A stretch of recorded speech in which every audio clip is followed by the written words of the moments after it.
Philadelphia, Pennsylvania, March 14th, 1944. Educational Supervisor Vivian Mercer walks into the Sunbeam Room at Brightwell Day Nursery and sees something that makes her blood run cold. 22 children sitting in absolute silence, motionless as statues. Their eyes are fixed on the floor. No one is playing. No one is laughing. In the corner stands the nursery teacher, Mrs. Enid Thornwald, a 56-year-old woman with perfectly set hair and a war service medal pinned to her chest. She's smiling, and the children are silent as if their mouths had been sewn shut. Vivian Mercer had worked as an educational supervisor for the Philadelphia Board of Education's Northeast District for 2 years. She was 24 years old, had graduated from Temple University's Teachers College in 1940 with highest honors, and believed in progressive American education as fervently as she believed the Allies would win the war. Her job involved routine inspections of day nurseries, paperwork, sanitation standards, teaching methods. Usually it was mundane: forms, signatures, polite conversations with administrators. But March 14, 1944, changed everything. Brightwell Day Nursery stood in an industrial neighborhood, surrounded by row houses and factory buildings churning out munitions for the war effort.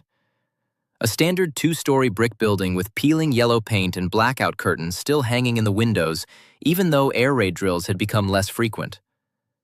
The building had been constructed in 1928, when the neighborhood was expanding to house the growing immigrant workforce. Now, 15 years later, it served the children of women who worked 12-hour shifts at Frankford Arsenal, assembling artillery shells, or at the Navy Yard, welding battleship hulls. Vivian arrived unannounced, standard procedure for inspections. The director, Mrs. Constance Willoughby, greeted her warmly, though Vivian noticed a slight tightness around the woman's eyes. Mrs. Willoughby was in her early 50s, a career administrator who'd worked in Philadelphia's early childhood education system since before the Great Depression. She walked Vivian through hallways that smelled of floor wax and boiled vegetables, showed her documentation meticulously organized in filing cabinets, pointed out recently painted walls and new playground equipment purchased with war bond fundraiser money. Everything was in order. Too much in order. __, quote _ 0 __, Vivian said, pulling out her inspection checklist. Mrs. Willoughby tensed for just a moment, just one moment. Then she smiled again, the professional smile of someone who'd learned to hide discomfort behind years of bureaucratic experience. Of course. Though the older group is in session right now, perhaps we shouldn't disturb them? The children get so excited when visitors come, and Mrs. Thornwald runs a very structured program. That's exactly when I need to observe, Vivian replied, keeping her voice pleasant but firm. I need to see how instruction is actually conducted, not just the quiet moments. Mrs. Willoughby nodded, resigned. Of course. Right this way. They climbed to the second floor. The stairwell was dimly lit. Wartime restrictions meant fewer light bulbs, even indoors. The corridor was empty and quiet. Too quiet. From behind the doors came no children's laughter, no running feet, no playful chaos. None of what usually accompanied life in a day nursery full of children whose mothers were working in defense plants. Vivian had inspected 12 other nurseries in the past year, and every single one had been alive with noise during operating hours. Children this age, 4 to 6 years old, were bundles of energy, curiosity, and volume. But here, silence. Vivian felt a strange unease creeping up her spine, but pushed it away.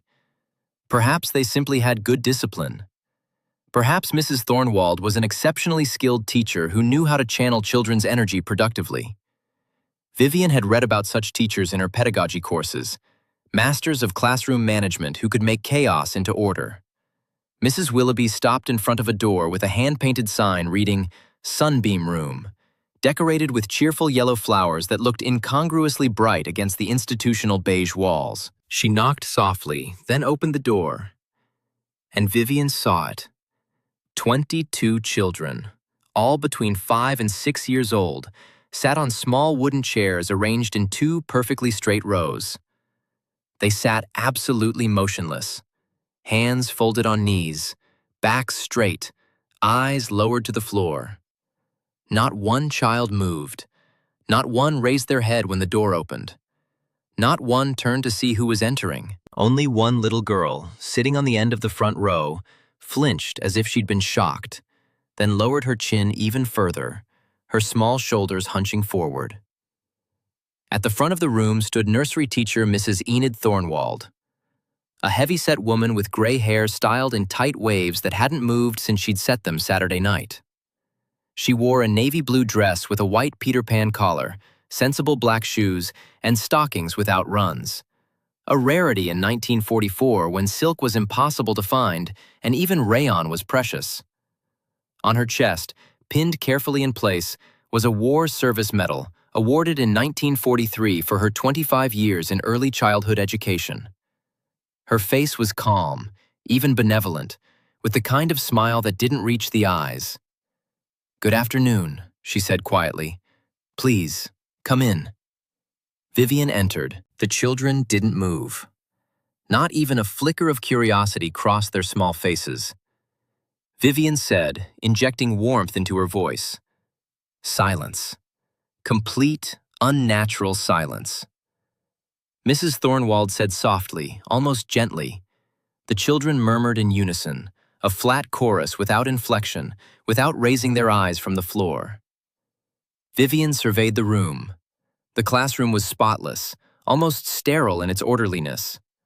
On the walls hung children's drawings, all identically perfect, as if traced from templates.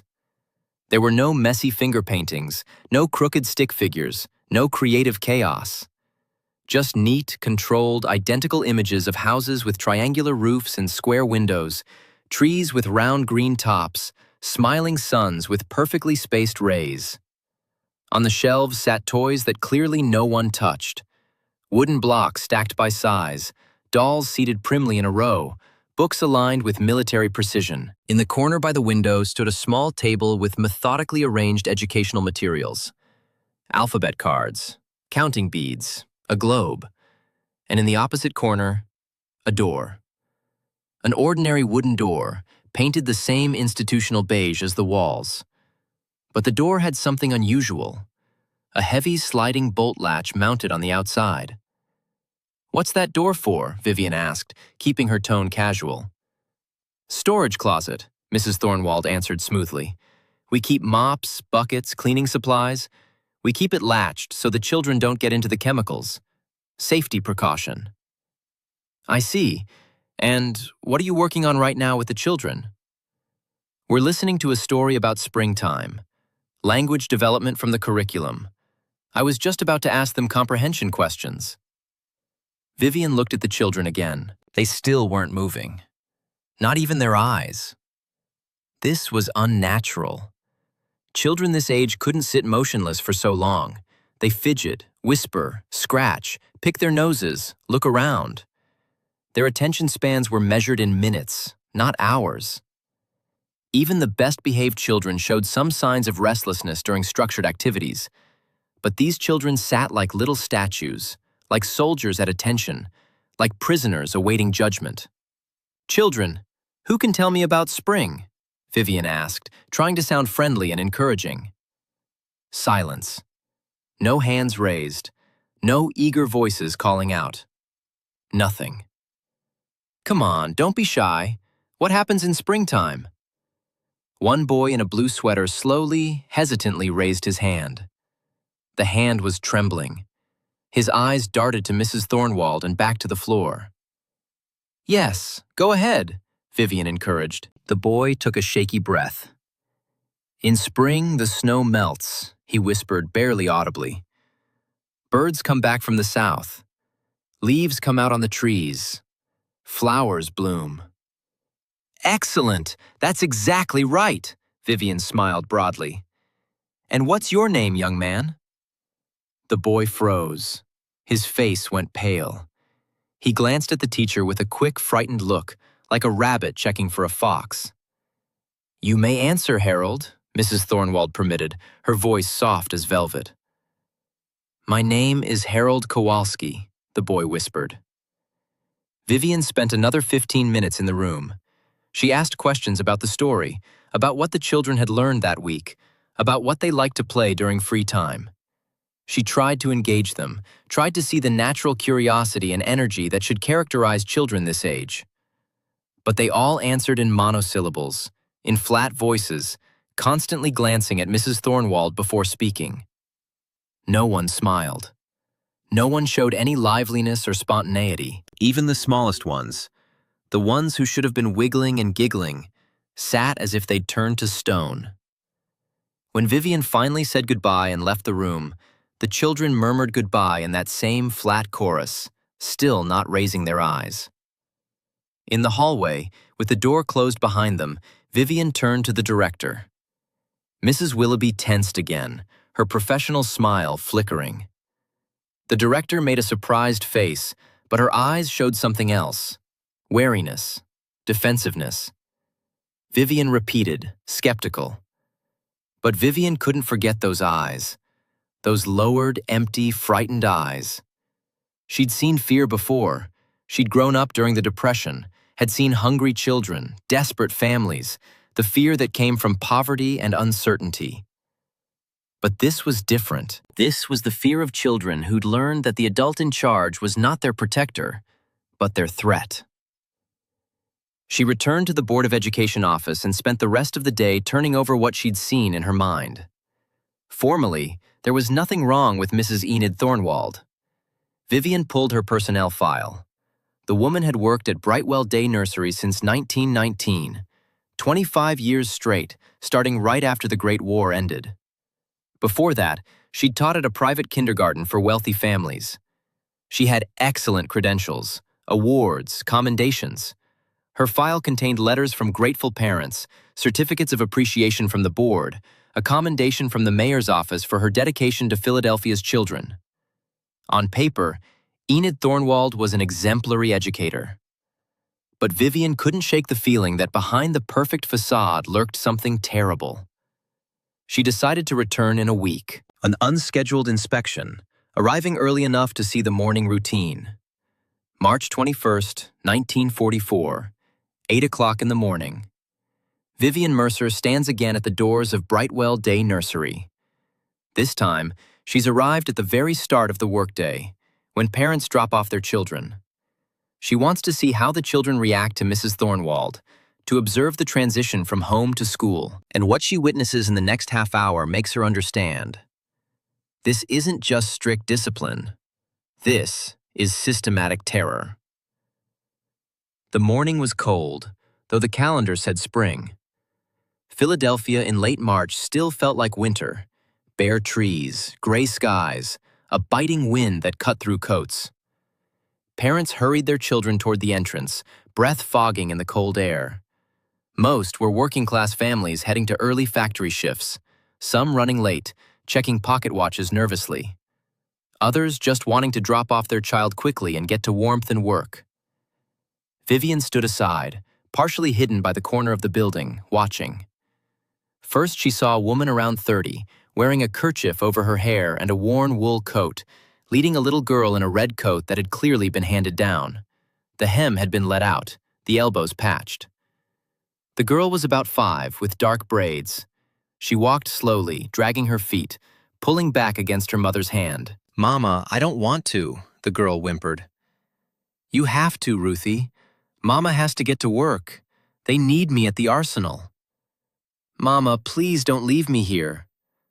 The woman stopped, glanced at her watch anxiously, then crouched down on the cold sidewalk to look her daughter in the eyes.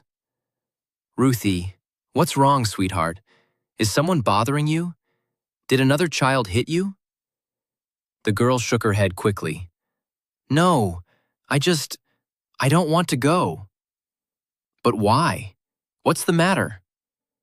"I can't tell you." "Why can't you tell me?" The girl's eyes filled with tears. __quote_40__.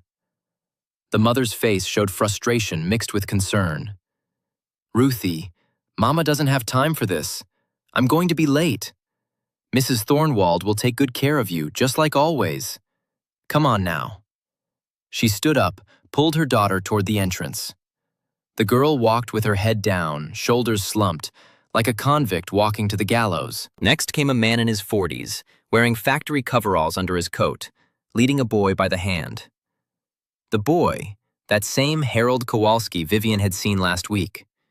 He walked silently, gripping his father's hand tightly. At the entrance, he stopped abruptly. Quote 42. Quote 43. The man's voice was tired. He worked night shift and hadn't slept yet. Harold nodded, released his father's hand with obvious reluctance, and walked through the door. His small shoulders were rigid with tension. Over the next 15 minutes, Vivian watched 20 more children arrive. Every single one showed some sign of reluctance, dragging feet, downcast eyes, tight grips on parents' hands. Not the normal, minor resistance of children who'd rather play than go to school. This was something deeper. This was dread. Vivian entered the building. The entryway was noisy. Children pulling off coats and hats, parents giving quick instructions and kisses goodbye, the nursery assistants helping with buttons and zippers. But as soon as the children began climbing the stairs to the second floor, to the Sunbeam Room, something changed. The noise died down. The children grew quiet. Their steps slowed. Vivian followed them up the stairs. In the classroom doorway stood Mrs. Enid Thornwald. She met each child with the same expression, calm, neutral, measuring. She didn't greet them warmly, didn't smile, didn't bend down to their level or say good morning. She simply watched them enter, one by one, with eyes that cataloged everything. The children entered without looking at her. They went silently to their cubbies, removed their outdoor clothes, hung them on hooks with careful precision, and then, without being told, walked to the chairs along the wall and sat down. No running, no chattering, no excited stories about what they'd seen on the way to school. They moved like automatons, following a routine so deeply ingrained it had become reflex.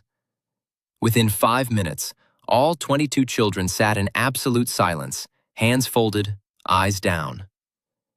Vivian approached Mrs. Thornwald. "Good morning. I'm here for a follow-up inspection." Mrs. Thornwald's face didn't change. "Of course. We're always open for inspection. The board is welcome any time." Her voice was perfectly polite, perfectly controlled. But something flickered in her eyes. Calculation, perhaps. Assessment of a potential threat. Vivian spent the entire morning in the Sunbeam Room.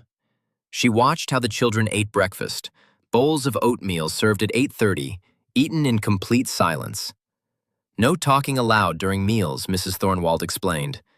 It aided digestion and prevented choking. The children ate with mechanical movements, spoons to mouths, chew, swallow, repeat. Like little machines.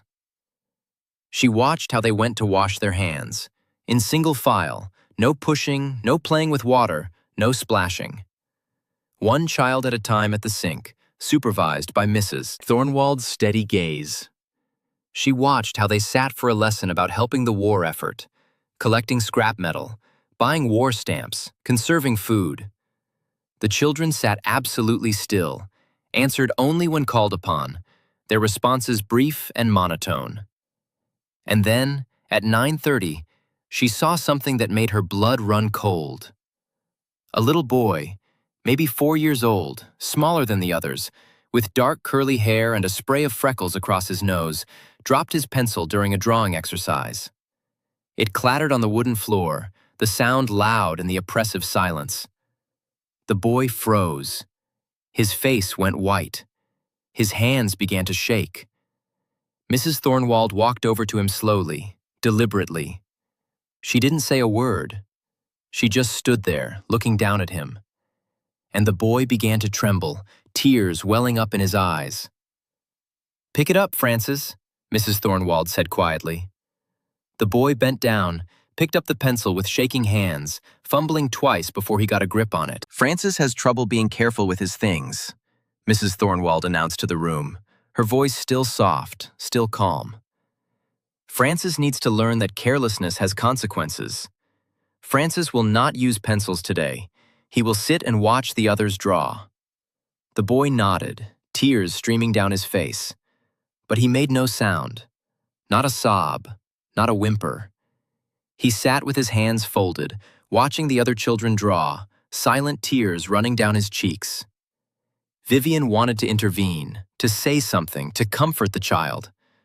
But she forced herself to stay quiet, to remain in her observer role. She was here to gather evidence, to document what was happening, not to confront, not yet. If she showed her hand too early, Mrs. Thornwald would simply adjust her behavior while Vivian was present, and the abuse would continue behind closed doors. After the drawing exercise, Mrs. Thornwald announced it was time for quiet reflection. The children put away their materials, returned to their chairs along the wall, sat with hands folded, eyes down. For 30 minutes. 30 full minutes of absolute silence. No toys, no books, no movement. Just sitting. Vivian watched one little girl, blonde with freckles, wearing a faded blue dress, start to scratch her arm. The itch must have been maddening because the girl kept scratching, then remembered where she was and stopped, then started again unconsciously. Mrs. Thornwald noticed immediately. She had eyes like a hawk. "Dorothy," she said softly, almost gently, "hands folded, please." The girl froze, refolded her hands immediately. A single tear rolled down her cheek, but she didn't make a sound. At 10 o'clock, Mrs. Thornwald called one child, a boy named Lester, skinny with badly cut hair and a nervous tick in his left eye, to come forward. The boy stood up, his whole body rigid with tension, and walked to the front of the room. "Lester was disobedient yesterday," Mrs. Thornwald announced to the room in that same calm, soft voice. "He spoke without permission during quiet time. What happens to children who speak without permission?" The children answered in a flat, rehearsed chorus. "They need to learn to be quiet." "That's right," Mrs. Thornwald said. "Lester needs to learn. He will spend time in the thinking closet." She walked to the corner of the room, to that beige door with the bolt latch. She slid the bolt open. Behind it was darkness, a small storage closet with no window, no light. The boy's face crumpled. "Quote 59, quote," he whispered. "Quote 60, quote. Quote 61, quote." The boy walked to the closet like a condemned man walking to the gallows. He stepped inside. Mrs. Thornwald closed the door and slid the bolt shut with a decisive click that echoed in the silent room. Vivian's hands clenched into fists under her notepad. She wanted to scream, to throw open that door, to drag that woman away from these children. But she stayed silent. She needed more. She needed proof that would hold up in an official hearing, that couldn't be dismissed as a supervisor's overreaction. The boy stayed in the closet for 20 minutes. Vivian timed it. 20 minutes in complete darkness for a child who couldn't have been more than 5 years old. When Mrs. Thornwald finally opened the door, the boy stumbled out, his face streaked with tears, his breath coming in gasps. But he made no sound. He went back to his chair and sat down, eyes fixed on the floor, hands trembling. Vivian left the nursery at 11:30, claiming she had another appointment. She walked 3 blocks, then stopped in an alley between 2 row houses and vomited. Her hands were shaking. Her breath came in short gasps. She'd just witnessed child abuse, systematic, calculated psychological torture, and she knew with absolute certainty that what she'd seen this morning was only the surface. This had been Mrs. Thornwald on her best behavior, knowing she was being observed. What happened when there were no witnesses? She went straight to the Board of Education office. She found her supervisor, Mr. Edmund Garrett, in his office on the 3rd floor, reviewing budget reports. Quote 62, she said without preamble, still slightly breathless. Quote 63. Garrett looked up from his papers. He was a man in his mid-50s, balding, with wire-rimmed glasses that magnified his pale blue eyes. He'd worked for the board for 30 years, had survived 3 different superintendents, and had the weary cynicism of a man who'd seen every kind of complaint and controversy. Quote, 64, he said, his tone making it clear he found the word excessive. Quote, 65, quote, 66, quote, 67, quote, 68, quote, 69, quote, 70. Garrett leaned back in his chair, steepled his fingers. Vivian stared at him. Vivian understood then. This wasn't going to be easy. The system protected its own, especially the old guard.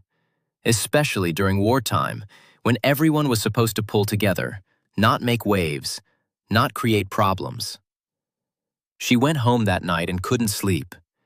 She kept seeing that little boy's face as he was pushed into the closet, kept hearing the mechanical chorus of children's voices. Underscore, underscore, quote, underscore, 76, underscore, underscore. Kept seeing those empty, frightened eyes. The next day, she started gathering evidence. March 22nd to April 15th, 1944. Vivian Mercer begins her investigation. She interviews parents, former students, staff members. What she discovers makes her realize this has been going on for years, for decades. And no one stopped it because no one wanted to see. Because Mrs. Thornwald was careful. Because she targeted the most vulnerable families. Because the system valued order over kindness. Vivian started with the parents. She visited them at their homes in the evenings, after they got off their shifts at the factories and shipyards. Most were working-class families, Polish, Irish, Italian immigrants and their children, first-generation Americans working in the defense industries. The fathers were often overseas, in North Africa, in Italy, preparing for the invasion of France. The mothers worked long, exhausting hours at Frankford Arsenal or the Philadelphia Navy Yard, assembling artillery shells, welding battleship hulls, painting aircraft parts. The first mother she interviewed was Mrs. Helen Kowalski, Harold's mother. She lived in a narrow row house on Allegheny Avenue in a neighborhood where the houses were built so close together you could hear your neighbors' conversations through the walls. When Vivian knocked at 6:30 in the evening, Mrs. Kowalski answered the door still in her work clothes, coveralls stained with oil and metal dust, her hair covered by a kerchief. Underscore, underscore, quote, underscore, 77, underscore, underscore, Mrs. Kowalski's face went pale. Is he in trouble? Did he do something wrong? No, nothing like that. This is about the nursery itself, about Mrs. Thornwald. May I come in? They sat at the kitchen table in a room that smelled of cabbage and coal smoke. The table was covered with a worn, checkered oilcloth. Harold was upstairs doing his homework, learning to write his letters, practicing counting. Mrs. Kowalski offered coffee. Real coffee. An incredible luxury in 1944 when most people were drinking chicory or other substitutes. But Vivian declined, not wanting to take the woman's rations. The woman hesitated, her work-roughened hands clasped on the table. Mrs. Kowalski's eyes filled with tears. He says Mrs. Thornwald is mean, that she puts children in the dark room when they're bad, that she makes them sit still for hours. But I thought he was exaggerating, you know? Children do that. They make things sound worse than they are. Has his behavior changed since he started in her class? The tears spilled over. He used to be such a happy boy, always singing, always playing, making up stories. Now he barely talks. He has nightmares almost every night, wakes up screaming. He started wetting the bed again, and he hasn't done that since he was 3. I took him to Dr. Morrison on Girard Avenue, but the doctor said it was just stress from his father being overseas. His father's been in North Africa since November, and Harold misses him terribly. When did the nightmares and bedwetting start? Last September, right after he moved into Mrs. Thornwald's room. Vivian wrote it down in her notebook. Mrs. Kowalski, would you be willing to make a formal statement about this? To testify at a hearing if it comes to that? The woman looked terrified. I can't lose my job. I can't make trouble. I'm supporting 3 children alone while my husband is fighting. If they fire me from the Arsenal, we'll have nothing. We'll lose this house. I understand your fear, but other children are suffering right now. Today, every day Harold goes to that nursery. I know. God help me, I know. But what choice do I have?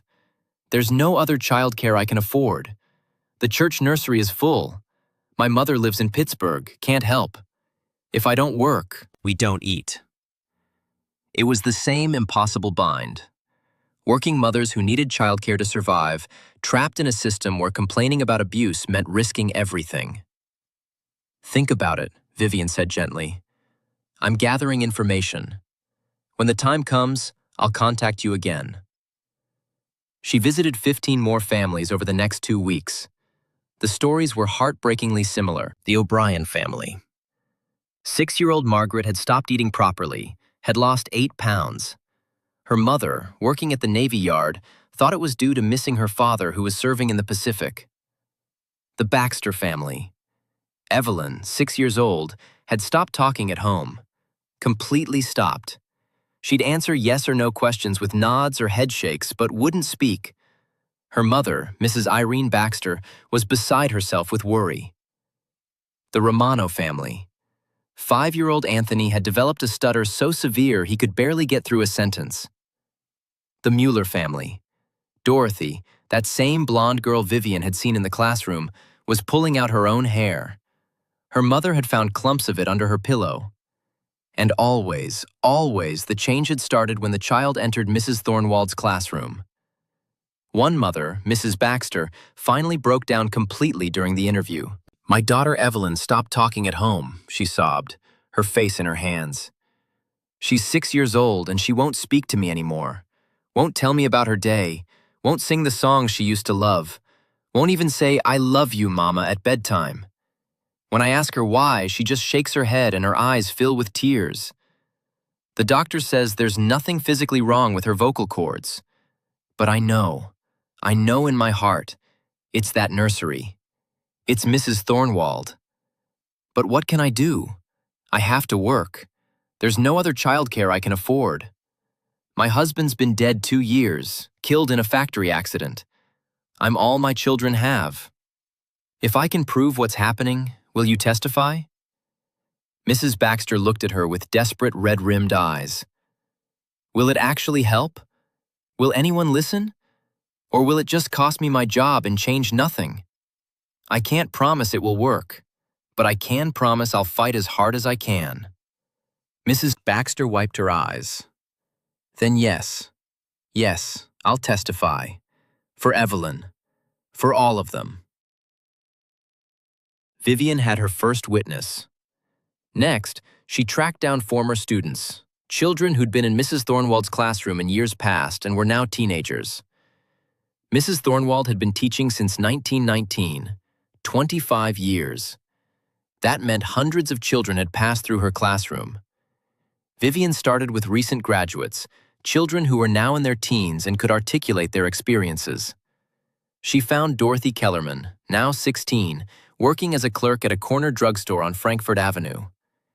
When Vivian mentioned Mrs. Thornwald's name, the girl's face went white, and her hands started shaking so badly she had to put down the bottle of aspirin she'd been shelving. Dorothy said, her voice tight. Dorothy was silent for a long moment, staring at the shelves of medicine bottles.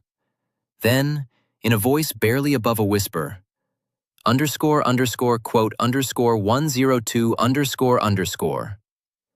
Vivian felt rage building in her chest, hot and righteous. Dorothy laughed bitterly. Dorothy studied her face, searching for sincerity. Finally, she nodded.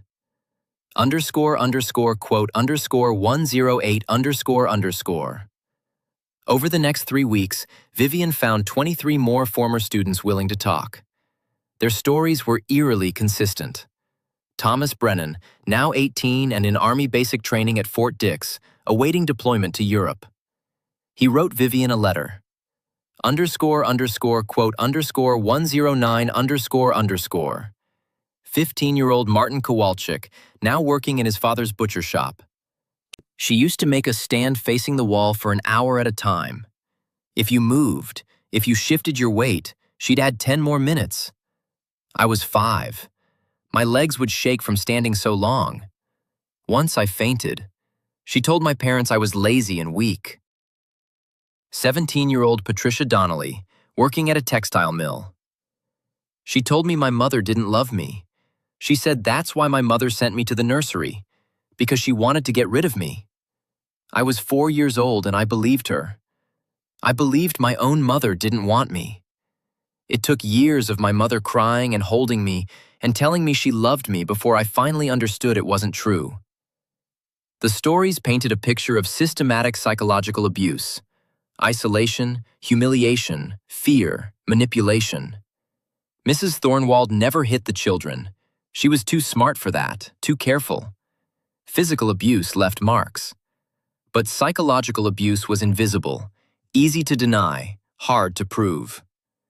Vivian also spoke to current and former staff members. The nursery had 3 assistants and 2 cleaning women. Most were afraid to talk. They needed their jobs, and speaking out against a senior teacher could mean getting fired or blacklisted from other positions. But one assistant, a young woman named Gladys Murphy, finally agreed to meet Vivian at a diner far from the nursery, on the other side of the city. Gladys was 23, with red hair pulled back in a practical bun, nervous energy that made her hands constantly fidget with her coffee cup. She kept glancing at the door as if Mrs. Thornwald might walk in at any moment. "I need this job," she said, before Vivian could even ask a question. "I can't afford to lose it. My brother's overseas. My father's been laid up with a bad back for 6 months. I'm the only one bringing in steady money. If they fire me, my family is in trouble." "I understand, but I need to know what you've seen." Gladys took a deep, shaky breath. "I've seen her lock children in that closet for extended periods, not 15 minutes, sometimes an hour or more. I've seen her withhold lunch from children as punishment. I've seen her make a child who spilled milk clean it up with their own clothes, then sit in wet, cold clothing for the rest of the day. I've seen her grab children by the arm hard enough to leave bruises, not on their faces where people would see, but on their upper arms where clothes cover it. I've seen her tell children their parents don't love them, that they're bad, that no one wants them. And I've done nothing. I've stood by and watched because I'm a coward who needs a paycheck." Her voice broke on the last word. "You're not a coward," Vivian said firmly. "You're in an impossible position. But you can help now." "How?" "Testify. Tell the board what you just told me." "They'll fire me for sure." "Maybe, probably. But think about those children. Think about the ones who'll come next year, and the year after that if no one stops her." Gladys was quiet for a long time, staring into her coffee cup.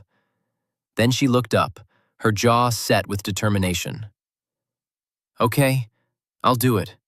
I'll testify. And damn the consequences." By mid-April, Vivian had compiled a dossier that was damning in its consistency. 22 current parents who confirmed behavioral changes in their children: nightmares, bedwetting, selective mutism, anxiety, loss of appetite, hair pulling, regression in development. 24 former students with detailed, consistent accounts of psychological abuse spanning 15 years. 4 staff members willing to testify about what they'd witnessed. Medical records from 5 different pediatricians showing patterns of stress-related symptoms in children from Mrs. Thornwald's classroom. She presented it to Mr. Garrett on April 16th. He read through it slowly, methodically, his expression growing grimmer with each page. When he finished, he took off his glasses and rubbed his eyes wearily.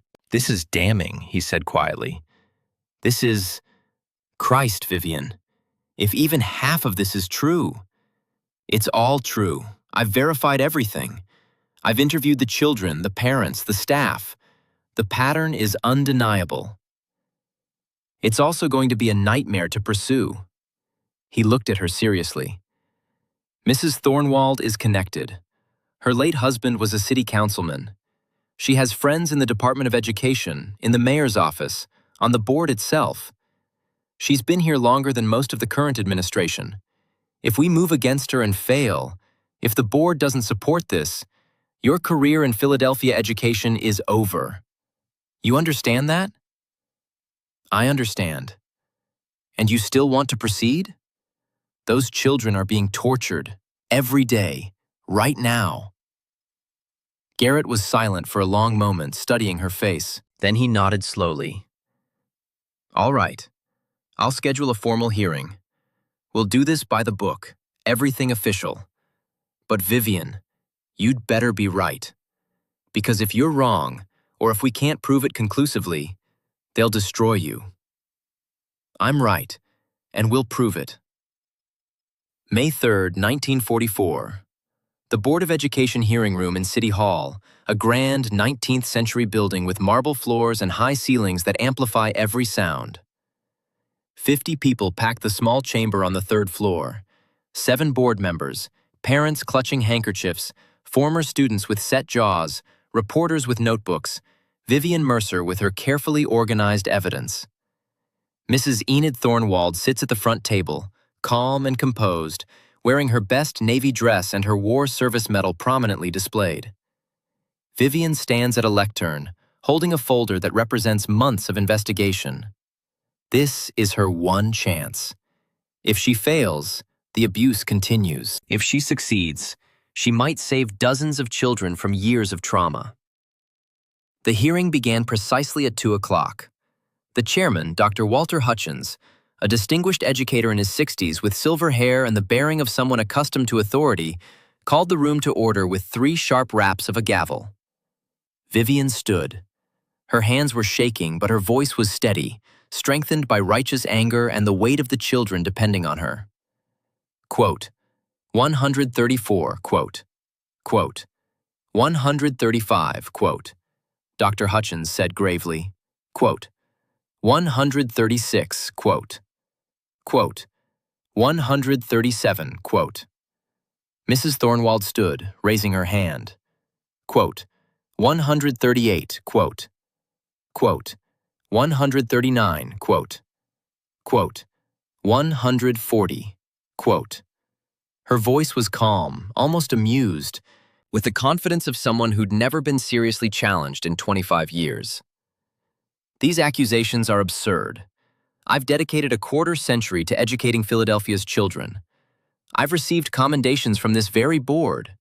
I've trained hundreds of children who went on to become productive citizens serving our country in this crucial time of war.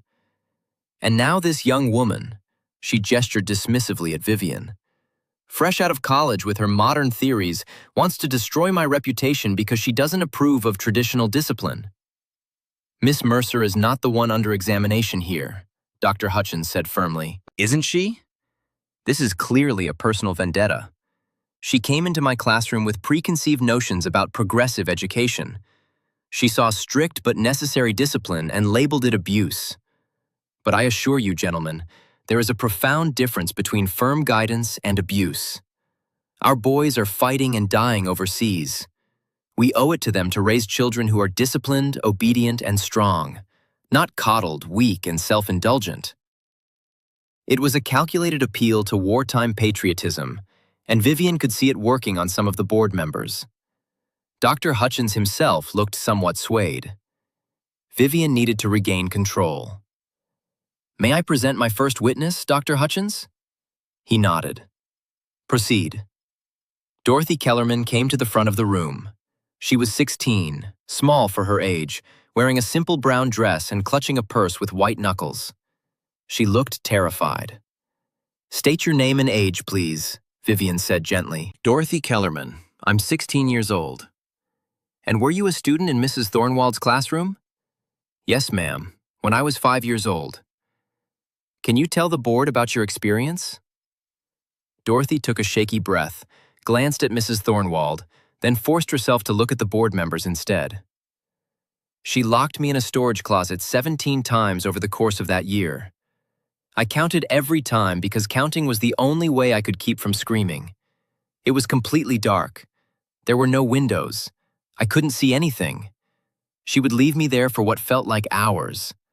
I was so terrified I sometimes wet myself. Then she'd make me sit in the wet clothes for the rest of the day so everyone would know I was dirty.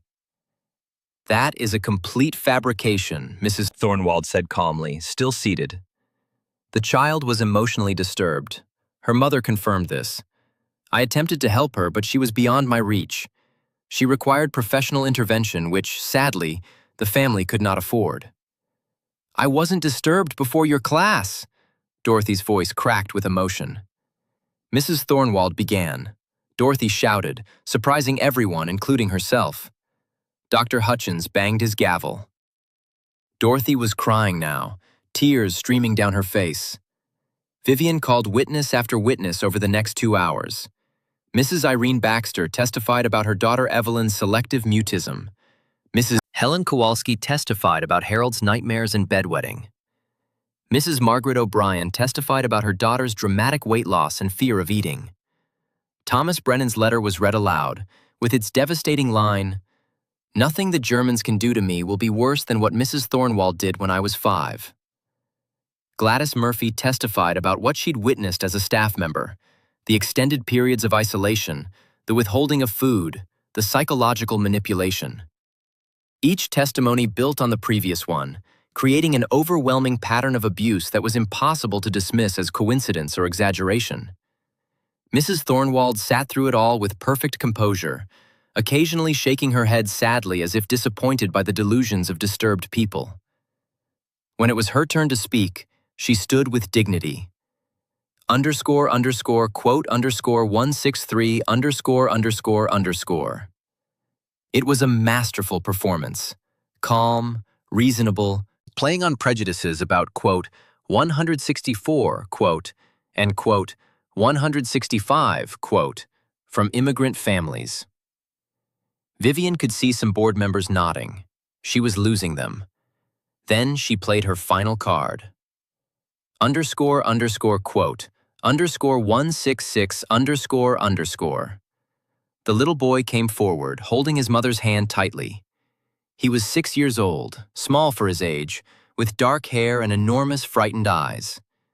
He wore his Sunday best, a white shirt, short pants, suspenders. Harold, Vivian said, kneeling down to his level. Can you tell these gentlemen what happens in Mrs. Thornwald's classroom? Harold looked at Mrs. Thornwald. She stared back at him, her face expressionless but her eyes sending a clear message. Remember what happens to children who tell tales. The boy trembled. His mother squeezed his hand. She puts us in the dark room, he whispered. If we talk, if we move, if we do anything wrong. How does that make you feel, Harold? Scared. Really, really scared. I thought... His voice broke. I thought monsters would get me in there. It was so dark. And she told me... What did she tell you, Harold? She told me my mama wouldn't love me if I was bad. That mama would send me away if I didn't learn to be good. Mrs. Kowalski gasped, tears streaming down her face. I would never! Oh, baby, I would never send you away. Mrs. Thornwald's face remained calm. Harold shouted with sudden courage, his child's voice high and clear in the formal chamber. You're lying! You're a liar and you're mean and you hurt us! He burst into tears. His mother scooped him up, holding him tight, carrying him back to their seats. The room was absolutely silent. Dr. Hutchins looked shaken. The other board members were whispering to each other. Even the two who'd seemed sympathetic to Mrs. Thornwald looked disturbed. Dr. Hutchins said heavily. She stood, still composed, but Vivian could see a crack in the facade, a tightness around her eyes, a tension in her jaw. She sat down. Dr. Hutchins looked at his fellow board members. The board members filed into a private chamber. The audience waited in tense silence. Vivian sat with her hands clenched, praying. 35 minutes later, the board returned. Dr. Hutchins announced. He went down the line. Each board member stated their vote aloud. Quote, 186. Quote, 187. Quote, 188. Quote, 189. Quote, 190. Quote, 191. Quote, 192. 5-2. Mrs. Thornwald was terminated. The room erupted, some in cheers, some in shocked silence. Mrs. Thornwald stood, gathered her purse with methodical precision, and walked out of the room. Her face showed no emotion whatsoever. She didn't look at anyone. She simply left. Vivian felt tears streaming down her face. It was over. The children were safe. May 15, 1944. Mrs. Enid Thornwald leaves Brightwell Day Nursery for the last time, carrying a cardboard box containing her personal belongings. Her teaching certificate has been permanently revoked. She is barred from working with children anywhere in Pennsylvania. Vivian Mercer stands at the window of the nursery office and watches her walk down the street, disappearing around the corner. The battle is over. The children are saved. The 22 children currently in her class, and all the children who would have come after them, will no longer live in fear. Vivian watched until Mrs. Thornwald was completely out of sight. She felt no triumph, no satisfaction. Only exhaustion and a deep, aching sadness for all the children who'd suffered before she'd been able to stop it. All those years, all those children, hundreds of them, damaged by a woman who believed cruelty was education. A week later, a new teacher arrived at Brightwell, Miss Caroline Peters, fresh out of Chestnut Hill College, only 22 years old. She was gentle, patient, kind. Everything Mrs. Thornwald had not been. The children were terrified of her at first, conditioned by months of abuse to expect cruelty from any adult authority figure. They sat in rigid silence, waiting for punishment. But Miss Peters sat on the floor with them. She smiled.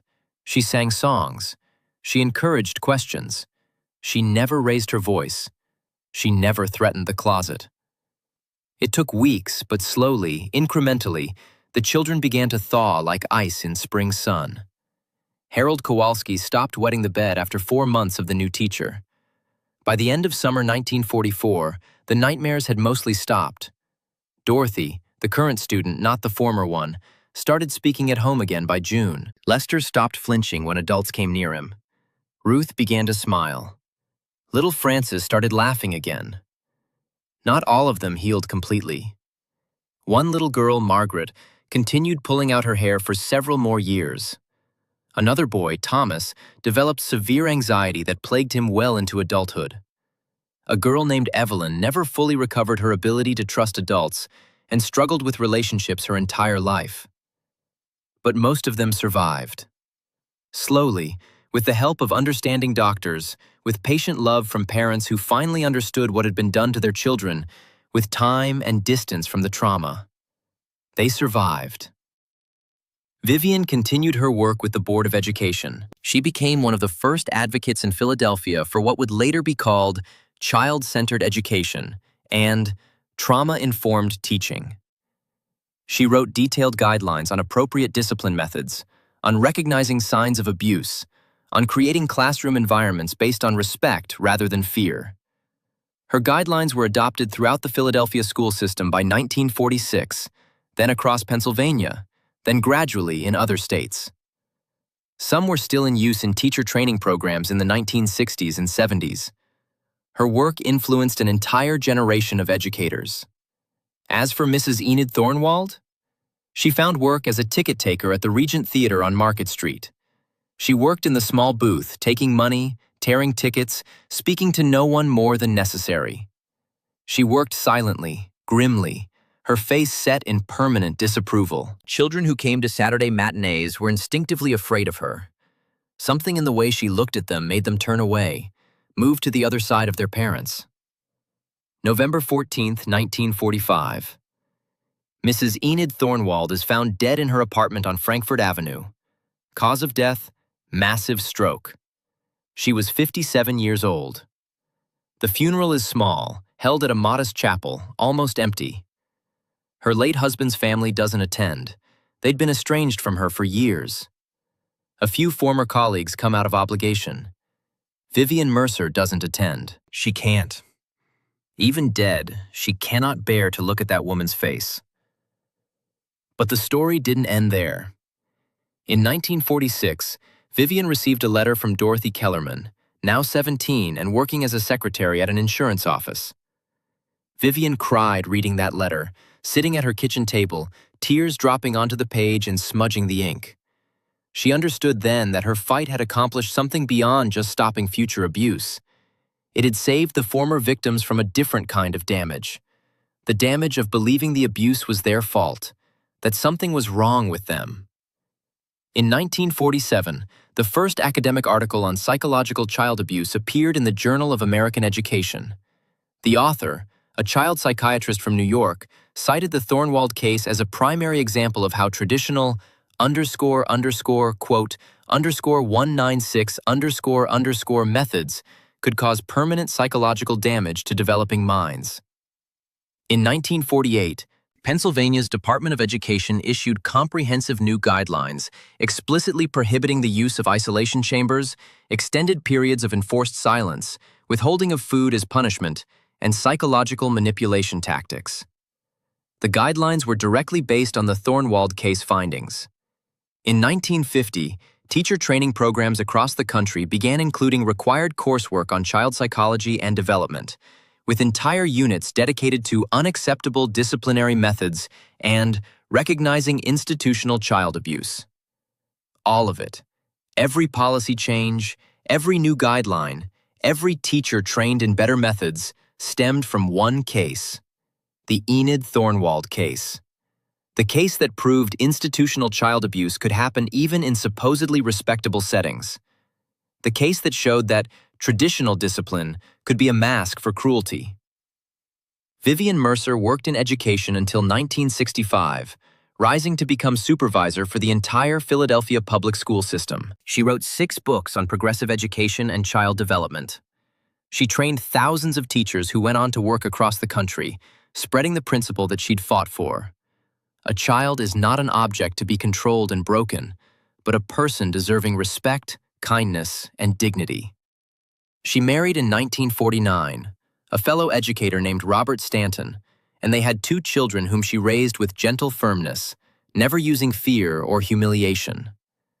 She retired at 65 and spent her retirement years consulting, writing, and advocating for children's rights. She died in 1998, at age 78, of heart failure. Hundreds attended her funeral at Old Pine Street Church. Among them were Harold Kowalski, now a grown man of 60 with grandchildren, who'd become a school counselor. Dorothy Kellerman, who'd become a licensed social worker and had spent 40 years helping abused children. Lester Franklin, who'd become an elementary school teacher known for his gentle patience. They came to say thank you.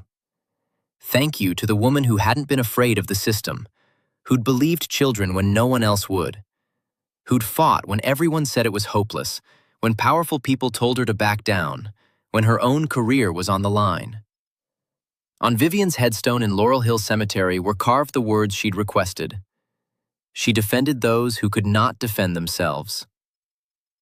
Epilogue, March 14, 2018. A ceremony at Brightwell Elementary School in Philadelphia, honoring pioneers in child advocacy and progressive education. Among the attendees is an elderly man of 80. This is Harold Kowalski. He's here because this school stands on the site of the former Brightwell Day Nursery, the same building where Enid Thornwald once turned education into torture, and where young Vivian Mercer saved him and dozens of other children from years of psychological damage. The building has been completely rebuilt. The old nursery was torn down in 1978 and replaced with a modern elementary school. But Harold remembers the layout of the old building perfectly. Those memories, unlike so many from childhood, never faded. He walks through the halls with his wife Margaret and his daughter Susan, who teaches 2nd grade at a school across town. They're giving a ceremony in Vivian Mercer's honor, unveiling a plaque, dedicating the library in her name. Harold walks to where the Sunbeam Room used to be. Now it's a bright, cheerful library full of books and comfortable reading nooks. But he remembers exactly where that beige door stood, where the closet was. He stands looking at the spot. Even now, 74 years later, he remembers the darkness, the cold, the suffocating fear. He remembers the voice that whispered, "Nobody loves bad children." But he remembers something else too, something stronger. Vivian Mercer's voice, kind and certain. __quote _202 __. He'd held on to that. Through everything. Through his father coming home from the war, changed and distant. Through his mother's death from cancer when he was 12. Through his own struggles with anxiety and trust. He'd held on to the knowledge that someone had seen him, had believed him, had fought for him. Harold smiles. He's here. He survived. He built a good life, a career helping other children, a loving family, meaningful work. He walks outside into the March sunshine. Children are playing on the playground, laughing, shouting, running, being gloriously chaotically themselves. Normal, happy children. The way all children should be. Harold watches them for a moment, then walks home with his family. He raised his own children the way Vivian Mercer taught him, with love, with respect, without fear or manipulation. His daughter Susan teaches her students the same way. And he knows with absolute certainty, Enid Thornwald didn't win. She lost. Because he's alive. He's happy. He's free from the fear she tried to plant in his soul. He survived. He healed. He built something good. And that is the best possible revenge against cruelty. To live well. To love freely. To not be afraid. To prove that kindness is stronger than cruelty. That children can heal. That one brave person standing up can change everything. Harold thinks of Vivian Mercer, buried now for 20 years, and whispers, "Thank you."